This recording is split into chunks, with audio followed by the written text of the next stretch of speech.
mean, I spent more time managing my fantasy football team than I did on my personal finances. Yeah. And when I started really thinking about that dichotomy, the fact that my personal finances were really driving the majority of the decisions I was making in my life and the time that I was spending in my life, to not manage that, to not be a steward to that, that was suddenly a big problem for me.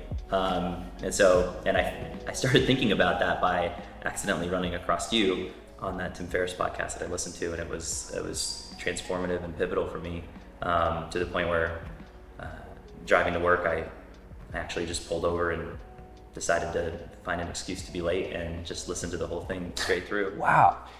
Podcast was a really good idea, I guess. I doubt that I'm alone, but that took me all the way through the 400 some odd posts that you had written and all of the people that you were sharing along the way who had also written things about this, maybe in more depth on the particular topics that you were talking about. And it became apparent very quickly that it was time to make some pretty drastic changes. And they weren't scary to me because they were so logical and seemed to be a lot easier than they may have seemed previously.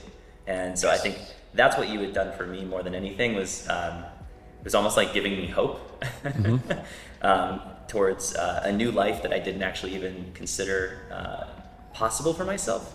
Mostly because I was making a lot of assumptions on how we should be living or how normal people live, and you were kind of challenging almost every one of those assumptions. And it was really interesting. And I there was definitely quite a bit in that experience where I would look at it and go, ooh, yeah, I could see myself doing that. I'm not sure if my wife would, though.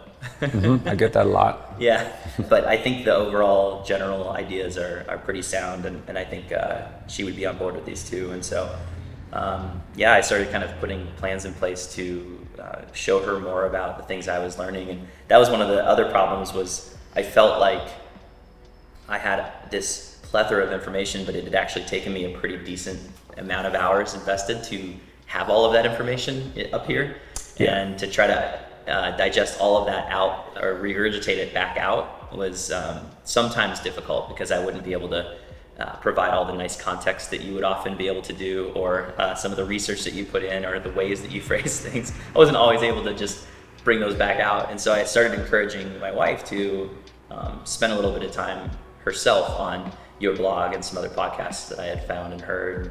And that was really when the change started happening, is when she actually was starting to do her own work.